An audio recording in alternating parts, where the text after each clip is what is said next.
कहानी की शुरुआत में हम डोंगसू को देखते हैं, जो कि आज कई सालों बाद अपनी अडॉप्टेड मॉम से मिलने उनके पास जा रहा था। दरअसल डोंगसू पिछले 10 सालों से जेल में था, लेकिन अब वो पूरी तरह बदल चुका है। उसने अपना हेयर स्टाइल भी चेंज कर लिया। वो चेक शर्ट पहनता है और इसके अलावा वो अपने साथ एक डायरी रखता है, जिसमें उसने लिखा हुआ है कि ना तो वो कभी शराब पिएगा, ना ही कभी फाइट करेगा और ना ही कभी रोएगा। इसके बाद वो खाना खाता है और फिर तुरंत अपनी डायरी में से खाना खाने वाले काम को काट देता है। इसके बाद वो अपनी अडॉप्टेड मॉम के रेस्टोरेंट में पहुंचता है, जहां पर उसे उसकी स्टेप सिस्टर किम मिलती है। किम डोंगसू को पसंद नहीं करती थी, इसलिए वो उसे वहां से जाने को कहती है, लेकिन डोंगसू के पास जाने के लिए कोई जगह नहीं थी। इसके साथ ही उसकी मॉम भी घर पर नहीं थी, इसलिए वो नहाने के लिए एक पब्लिक बाथरूम में चला जाता है। वहां पर वो एक चाबी को बार बार लॉकर पर लगाता है, जिससे वहां पर बैठा एक आदमी इरिटेट होने लगा। फिर जब वो डोंगसू से लड़ने उसके पास आया तो उसे देखते ही उसके होश उड़ गए। डोंगसू के शरीर पर बहुत सारे टैटूज थे, जो कि उसकी पर्सनैलिटी से मैच नहीं खा रहे थे। मतलब डोंगसू जितना सीधा दिख रहा था उतना था नहीं। हे मूवी के चाहने वालों, हम आपके लिए लेकर आए हैं एक धमाका ऑफर।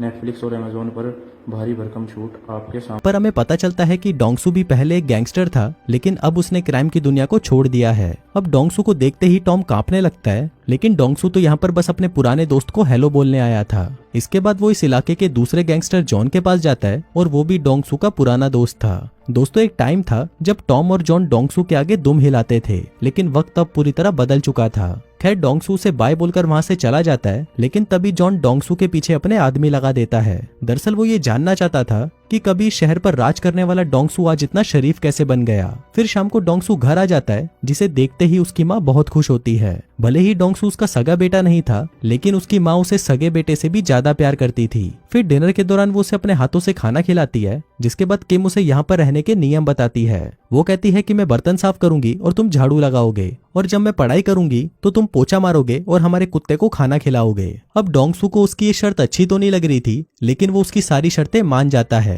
फिर रात को सोते वक्त वो खुद से वादा करता है कि वो कभी शराब नहीं पिएगा, कभी लड़ाई नहीं करेगा और ना ही कभी रोएगा। उधर दूसरी तरफ हम पॉलिटिशियन कजामा को देखते हैं, जो कि जनता के सामने लंबी लंबी फेंक रहा था। उधर जनता भी उसे बहुत पसंद करती थी, लेकिन बाद में हम देखते हैं कि कजामा को तो गरीब लोग बिल्कुल भी पसंद नहीं थे और वो बस उनकी मदद करने का दिखावा कर रहा था। उसी दिन डोंगसू एक पुलिस स्टेशन जाता है, क्योंकि उसे वहां पर कुछ पेपर्स पर साइन करने के लिए बुलाया था। तभी वहां पर एक पुलिस वाला आता है और डोंगसू को बताता है कि वो उसके साथ स्कूल में पढ़ता था। वो कहता है कि स्कूल में डोंगसू ने उसे बहुत बुली किया था, लेकिन डोंगसू को ये बात याद नहीं थी। इसके बाद डोंगसू अपने टैटू निकलवाने के लिए एक डॉक्टर के पास जाता है, लेकिन डॉक्टर उसे सलाह देता है कि वो इन्हें ना ही निकलवाए तो अच्छा है, क्योंकि इन्हें निकलवाने का खर्चा बहुत ज्यादा होगा और ये टैटूज पूरी तरह जाएंगे भी नहीं। इसके बाद डोंगसू की माँ पॉलिटिशियन कजामा के पास जाती है। कजामा यहाँ पर उसका सनफ्लावर रेस्टोरेंट खरीदने के चक्कर में था, क्योंकि वो उस जगह पर एक मॉल बनाना चाहता था, लेकिन माँ उसे मना कर देती है और कहती है कि वो अपना रेस्टोरेंट कभी नहीं बेचेगी। फिर उसी रात डोंगसू सुट्टा मार रहा था कि तभी वहां पर किम आ जाती है, जिसको देखकर डोंगसू सिगरेट को छुपाने लगता है, लेकिन तभी किम उसे कहती है कि तुम जो कर रहे थे वो करते रहो। पर फिर जब वो सिगरेट पी रहा था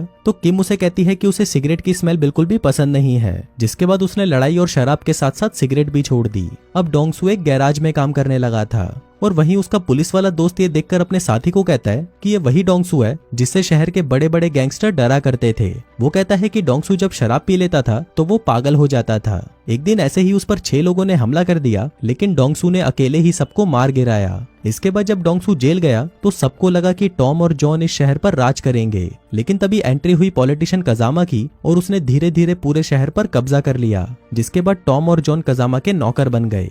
इसके बाद हम किम को देखते हैं, जो कि अपनी क्लास में सो रही थी, क्योंकि उसे मैथ्स बिल्कुल भी पसंद नहीं थी। फिर क्लास के बाद स्कूल टीचर रोजी की नजर डोंगसू पर पड़ती है, जो कि किम को वहां पर लेने आया था। यहाँ पर हमें एक बात और पता चलती है कि जेल जाने से पहले डोंगसू और रोजी रिलेशनशिप में थे। अब डोंगसू ये देखकर बहुत खुश होता है कि उसकी बंदी अब एक टीचर बन चुकी है। फिर घर आते वक्त किम एक शॉप पर रुककर एक मल्टीमीडिया प्लेयर को देखने लगती है, क्योंकि वो उसे हमेशा से खरीदना चाहती थी। इसके बाद ये दोनों एक शॉप पर रुककर कुछ खाने लगते हैं, लेकिन इसी दौरान वहां पर किम का आशिक आ जाता है। अब किम को किसी और के साथ देखकर उसका आशिक डोंगसू को कुत्ते की तरह पीटने लगता है। यहाँ पर डोंगसू खुद को बचाने की कोशिश तो करता है, लेकिन वो उस पर हाथ नहीं उठाता। अब मार खाते खाते जब डोंगसू की शर्ट फट जाती है तो सभी लोग डोंगसू को मारना बंद कर देते हैं, जिसके बाद वो अपने टैटूज को छुपाता है और किम को लेकर वहां से चला जाता है। उधर कजामा टॉम को सनफ्लावर रेस्टोरेंट को बंद करवाने का काम दे देता है, जिसके बाद टॉम तुरंत अपने आदमियों को लेकर उस रेस्टोरेंट में पहुंच जाता है। डोंगसू वहां पर शांति से खाना खा रहा था, लेकिन तभी वो आकर वहां पर तोड़फोड़ करने लगते हैं। लेकिन फिर जैसे ही टॉम ने अंदर आकर डोंगसू को देखा तो उसने डरते हुए अपने लड़कों को रुकने के लिए बोला। तभी डोंगसू गुस्से में टॉम की गर्दन पकड़ लेता है और उसे कहता है कि ये मेरी माँ का रेस्टोरेंट है और दोबारा यहाँ पर वापस आने की गलती मत करना। फिर अगले दिन वो अपनी पहली कमाई से अपनी माँ के लिए गिफ्ट लाता है। उस गिफ्ट में बहुत प्यारी सैंडल थी। माँ इस गिफ्ट को देखकर इमोशनल हो जाती है और तभी किम उसे इशारा करती है कि मॉम को गले लगा लो। अब डोंगसू की हिम्मत तो नहीं थी, लेकिन फिर भी वो अपनी माँ को गले लगा लेता है। डोंगसू अपनी बहन के लिए भी गिफ्ट लेकर आया था और ये वही मल्टीमीडिया प्लेयर था जिसे वो दुकान पर देख रही थी, लेकिन किम उसे लेने से मना कर देती है तो डोंगसू उसे लेकर नीचे चला जाता है।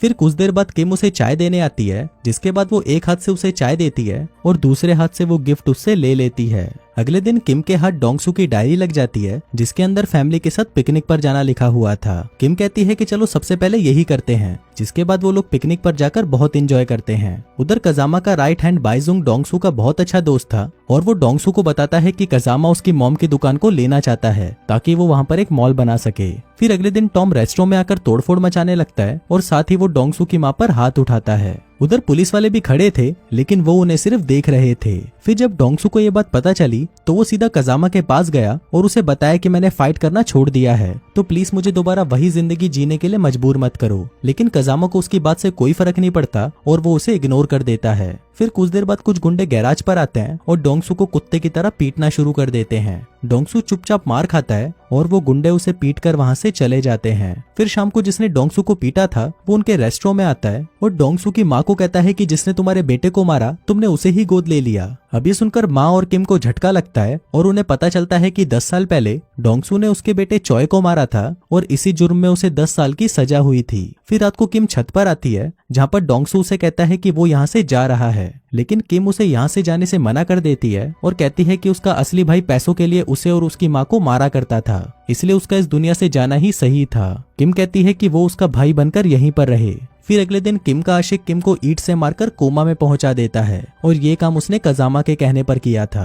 अब क्योंकि बात फैमिली पर आ गई थी, इसलिए डोंगसू और उसकी माँ अपने रेस्टोरेंट को बेचने का फैसला कर लेते हैं। इसके बाद डोंगसू कजामा से मिलने जाता है और उसे कहता है कि हम दुकान छोड़ने के लिए तैयार हैं, लेकिन कजामा इतने से कहाँ मानने वाला था, इसलिए वो डोंगसू से कहता है कि मैं तुम्हें और तुम्हारे परिवार को तब छोड़ूंगा जब तुम मुझे अपना हाथ दे दोगे। डोंगसू इसके लिए भी मान जाता है, जिसके बाद उसके हाथ की नसों को काट दिया जाता है जिससे वो कभी लड़ाई ना कर पाए। लेकिन फिर बाद में डोंगसू को पता चलता है कि उसके हाथ की कोई नस नहीं कटी और वो जल्दी ही ठीक हो जाएगा। फिर डोंगसू अपनी बहन से मिलने जाता है, जहाँ पर वो उससे वादा करता है कि वो अपनी जान देकर भी उसे और मॉम को प्रोटेक्ट करेगा। इसी बीच हम उसकी मॉम को देखते हैं, जो कि घर पर अकेली बैठी अपने बेटे चॉय की फोटो से बातें कर रही थी। लेकिन तभी वहाँ पर जॉन आ जाता है और वो डोंगसू की माँ को जान से मार देता है, जिसके बाद वो जमीन के कागजों पर उसका अंगूठा भी लगवा लेता है। फिर जब डोंगसू घर पर आता है तो वो अपनी माँ को मरा हुआ देखकर पूरी तरह टूट जाता है। साथ ही साथ उनकी दुकान भी अब टूट चुकी थी। लेकिन तभी डोंगसू को माँ की सैंडल के पास रखी हुई एक बाली दिखी, जो कि बिल्कुल वैसी थी जैसी जॉन पहनता था। अभी देखकर डोंगसू बहुत ज्यादा शराब पीता है और बहुत रोता है।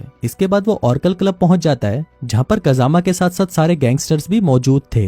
डोंगसू कहता है कि मैंने खुद से वादा किया था कि मैं कभी भी फाइट नहीं करूंगा, लेकिन तुम लोगों ने मुझे मजबूर कर दिया है। इसी बीच जॉन कहता है कि तुम्हारी माँ के बारे में सुनकर बहुत दुख हुआ। तभी डोंगसू उसकी बाली उसकी तरफ फेंकते हुए कहता है कि मैं ध्यान रखूंगा कि तुम्हारा दुख कम ना हो जाए। जिसके बाद वो पूछता है कि तुम में से किम पर किसने हमला किया। तभी वहां पर उसका आशिक आता है और कहता है कि मैंने किया, तेरे को जो उखाड़ना है उखाड़ ले। तभी डोंगसू अपने दोस्त बायसुंग को बाहर जाने को कहता है, अगर वो मरना नहीं चाहता तो। अब ये सुनकर बायसुंग तुरंत बाहर जाने लगता है और जाते जाते वो डोंगसू को उसकी जान बख्शने के लिए थैंक यू बोलता है। इसके बाद डोंगसू किम के आशिक के पास आता है और 1 सेकंड में उसका हाथ तोड़ देता है। उसने क्लब के गेट पर पेट्रोल छिड़क रखा था, जिस पर आग लगने के बाद बाहर जाने का रास्ता भी बंद हो चुका था। फिर डोंगसू एक एक करके सभी को मारना शुरू कर देता है। उसका अपना एक यूनिक फाइटिंग स्टाइल था, जिसके आगे कोई भी टिक नहीं पा रहा था। सबसे पहले वो टॉम के पास आता है और उसकी गर्दन को तब तक दबाता है जब तक वो मर नहीं जाता। इसके बाद वो जॉन के पीछे पड़ जाता है और उसे भी मार मार कर मार डालता है। अब उसको देखकर सबकी फटने लगती है और वो सभी उसके रास्ते से हटने लग जाते हैं। इसके बाद वो कजामा के सामने आता है और उसे तब तक पीटता है जब तक उसका सारा खून उसके शरीर से बाहर नहीं निकल जाता। अब आखिरकार इन लोगों ने इसे वही बना दिया था जो ना बनने की इसने कसम खाई थी। फिर डोंगसू वहीं बैठ जाता है और अपने अच्छे दिनों को याद करने लगता है। फिर फिल्म के लास्ट सीन में हम किम को देखते हैं जो कि मैथ्स में अब टॉपर बन चुकी है और उसने उसी टॉपिक पर थीसिस लिख दी है जो उसे डोंगसू पढ़ाया करता था। फिर आखिर में वो अपनी डायरी में से थीसिस वाले काम को काट देती है और इसी के साथ ही ये कहानी यहीं खत्म हो जाती है।